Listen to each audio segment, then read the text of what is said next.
साला दिन मगरमच्छ देखलो लोकता पानी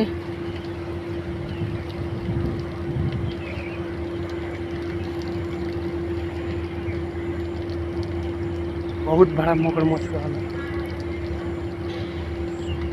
नमस्कार प्रणाम, हम बिट्टू बाबू उर्फ पीबी ब्रदर लोगन के स्वागत बा हमरा न्यू वीडियो में। सबसे पहले बताइए जरूर कैसन बनी जा, उम्मीद करत तनी कि लोग अच्छा हो चैनल के सब्सक्राइब कर दी, वीडियो को लाइक कर दी, बेल आइकन प्रेस कर दी ताकि आवे वाला वीडियो का नोटिफिकेशन सबसे पहले पास पहुँचे।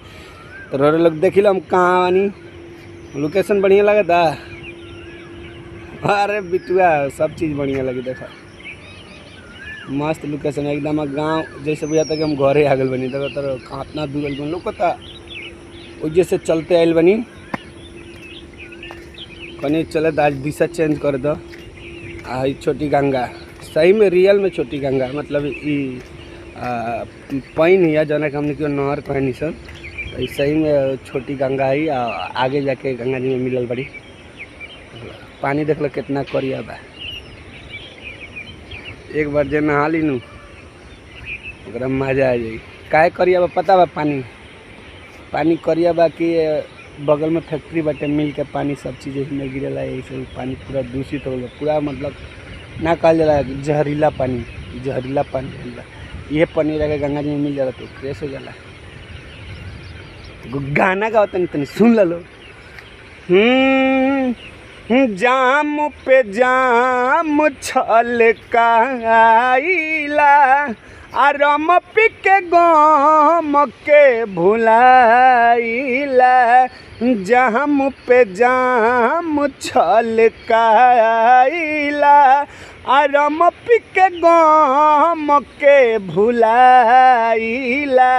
दिल बारू धोखा सुनय सनम, दिल बारू धोखा सुनय सनम, गम छुपाइला जाम पे जाम छलकाइला रम पी के गम के भुलाइला। जाम पे जाम छलकाइला रम पी के गम के भुलाइला। बाकी हम दारू ना पियन, कुछो ना खानी पियन, हमरा पर केहू शक करी नू ओकर भगवान विचार करिए कि जीन हमारा दिल से खेला वाड़ी करी है। हाय जीन हमारा दिल से खेला वाड़ी करी है। ओकर खाली मैं विचार करी है, ओकर खाली मैं विचार करी है। समझिए लो दारू ना पिए नहीं, अगर जिन जना कहिए ओकर खाली मैं विचार करी तो रोड लोग बनल है। साला दिन मगरमच्छ देखलो लोकता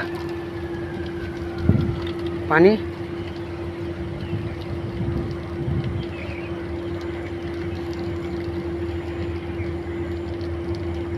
बहुत बड़ा मगरमच्छ रहल।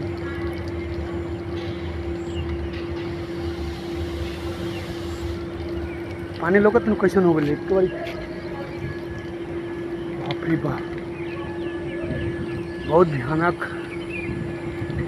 आवाज़ कैला सटे तब हुजे से हम दौड़ल आवत नहीं, मोबाइल निकालत करते पानी साफ हो गई।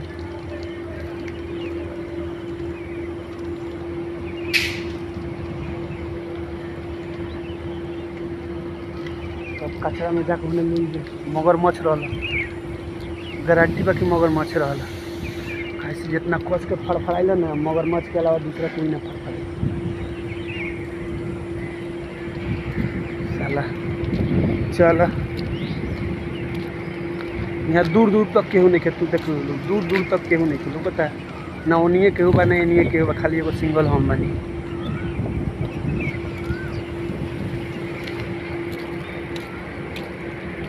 चल हम कैसे देखनी हटे खाली मुड़िया आगवा के ना होला मुड़िया उगरल तो हमरा बुझाइल ना कि में कचरा वचरा ढेर बाटे, तकिया उकिया होई ना के बड़ी फड़फड़ाई कस के ना। हार्ट फेल हो गया, हार्ट फेल दौड़ के आवे मोबाइल निकाले तब तक ले पानी थोड़ा सा कम हो गई। इतना कस के फड़फड़ाइले, इतना कस के ना, ये सब तेलौस पानी बाटे बुझाई, सब तेलौस पानी बाटे। तुरंत जौन बाटे साफ होके फिर अथी हो जाला। दौड़ दौड़ के आवे तब तक ले पानी साफ हो गए बाटे।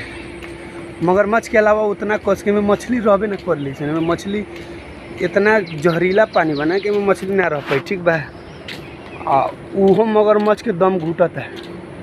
एक खाली और ही निकलल रहे, जना बेरी हम वीडियो ना बनावत रहनी तो एक बार और हमनी के रूम के सामने वो मगरमच्छ पूरा बाहर आ गए, बाहर निकल के बैठल रहे। वो बार हम ही देख ले रहनी। वो बार हम कुछ करे खातिर गहनी तो देखनी कि सारा हमरा बुझे बिलगो हमनी के गोहिया होली सन ना, तो हम सोचनी उहे ही है, लेकिन देखनी इतना बड़का थोड़े हो सकेले बिलगो। अब बोलनी लोग के तो देखत लो तो मगरमच्छ तल फिर धीरे धीरे पानी में घुस गया। हमरा लगा तो उहे चीज़वा आज रहा, ठीक बा। बहुत कहल जाए बहुत डरावन रहा। हम मोबाइल बगली में धर ले रही तब लौकल हटे, अगर ना दिलती तब लौक तो कोनो बातें ना रहा। मोबाइल बगली में रहा तब लौक हार्ड फेंक डरे भाग के चली, देख लो डरे होने से भाग के चली नहीं सारा। तो कहीं बाहर निकल के हमरा के खा जाए तब। तो फाइनली हम होने से भाग के आ गए बाजार में, मेन बाजार में लीची बिक्री होता है। भीड़ लागल, सब लीची है, सब खाली लीची, खाली लीची, सब लीची, खाली लीची। आमो बचे मिक्सर की, आम ज़्यादा नीचे मोटी है। बोलती है कि दिखाची, मतलब क्या दिखा रहा है, बांग्ला बोलता है। खाली लीची दूर दूर में खाली एक ही खाली लीची एक ही होता है, नहीं देखा पीछे खाली लीची। डिब्बा में सब पैकिंग में लीची के रखा।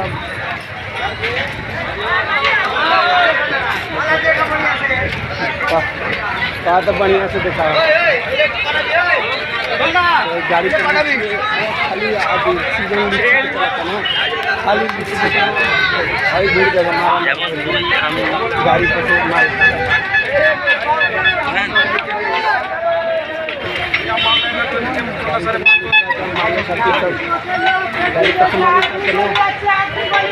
वही गाड़ी पर मालवा खातिर सब हालात बुलाते लगा कि हम लेम हम लेम हम लेम।